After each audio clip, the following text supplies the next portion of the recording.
Would this visit be the return of Harry and Meghan to the UK? Would the King finally see his grandchildren? I did wonder whether anybody's got a picture. Would Harry find a peace with his royal family? Sometimes it's just a difficult day. It's been a week of confusion Is this the best water in the world? and reunion. I'm Daniela Relph. I'm the BBC's senior royal correspondent, and I've been covering the royal family on and off for more than 10 years. Let's look back at how this visit has played out.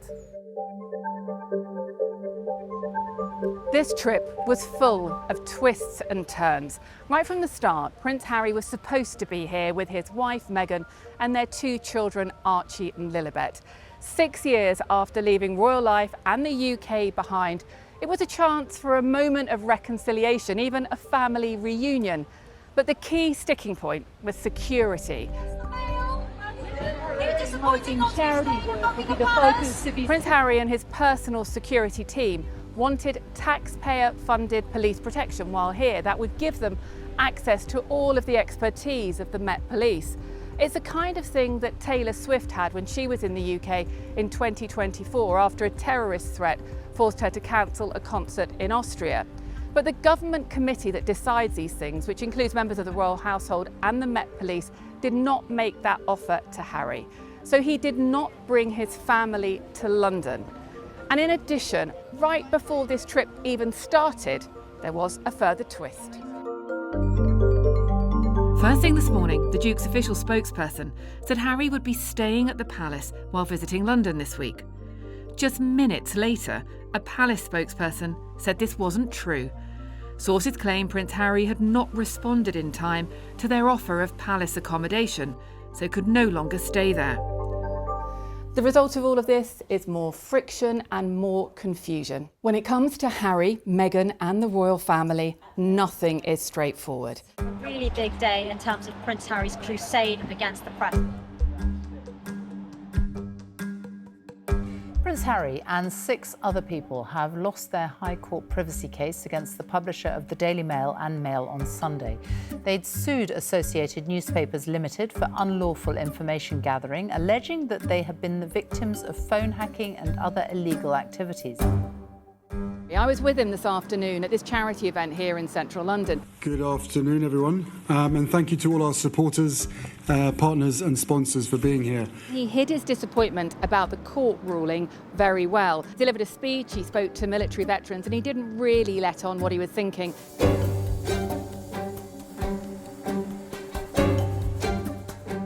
It's the end of the first day of Prince Harry's visit to the UK, and it has been a really tricky day for him, losing that court case. There was then a long, hot wait in the baking sun to see if Prince Harry would answer any of the media's questions.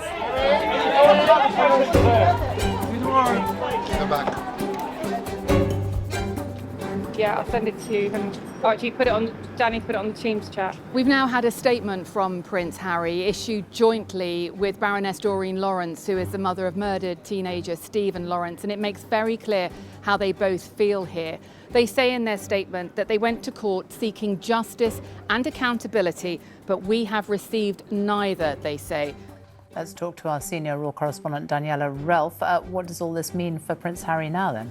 He has lost a legal case, is not staying at Buckingham Palace, is not getting police protection, and it has been a challenging and messy start to this trip. Sophie. Guys, off the street. And that was the last we saw of Harry in London. We were due to be filming with the Duke the next day at an event involving the Chelsea pensioners, but there was a last-minute change of plan. Private meetings took place without the media present. A source close to the Duke insisted it was because of the extreme heat forecast and the lack of shade in the hospital grounds. It also meant there would be no questions about his legal defeat.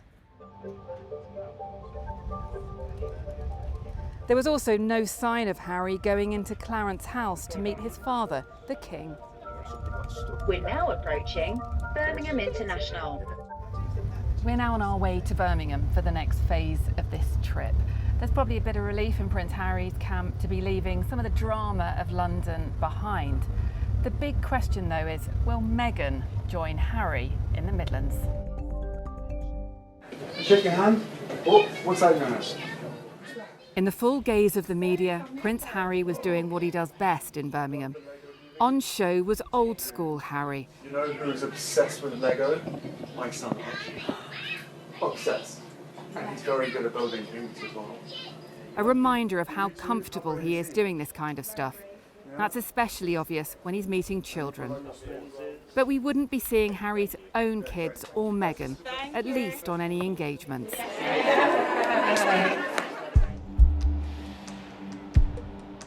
It's one of the moments of the trip, the launch event for next year's Invictus Games, which will be hosted here at the NEC in Birmingham.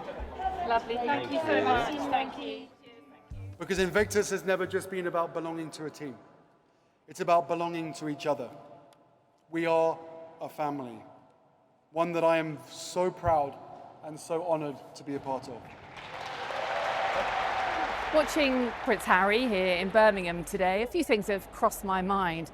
First, that he's here on his own. This was supposed to be a big moment when we'd see him alongside his wife Meghan, but security concerns meant that didn't happen.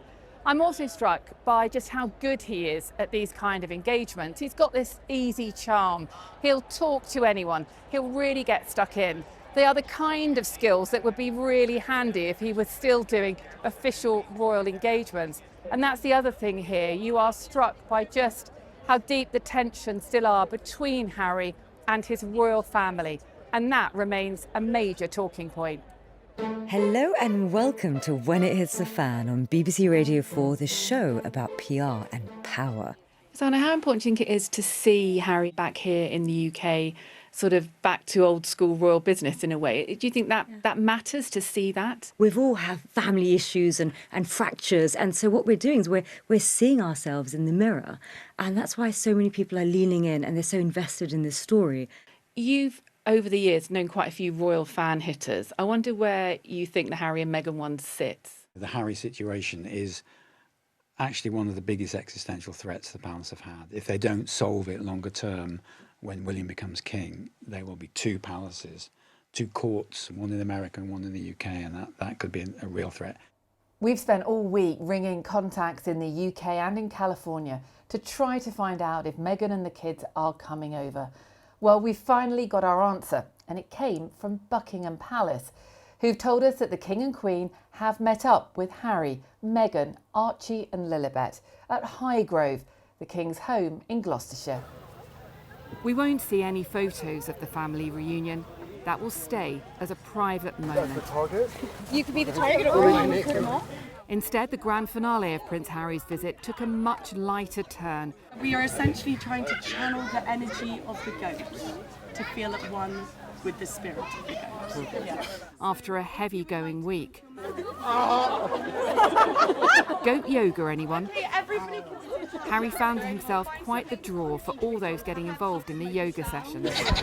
The children here are supported by Scotty's Little Soldiers, helping military families where children have lost a parent. 2, 1. Even a prince, used to Californian sunshine, appreciated a water fight in the baking British weather. What is your name? You're right. He's my hero. And the questions from children offered some interesting responses from Harry. What makes you laugh when you've had a difficult day?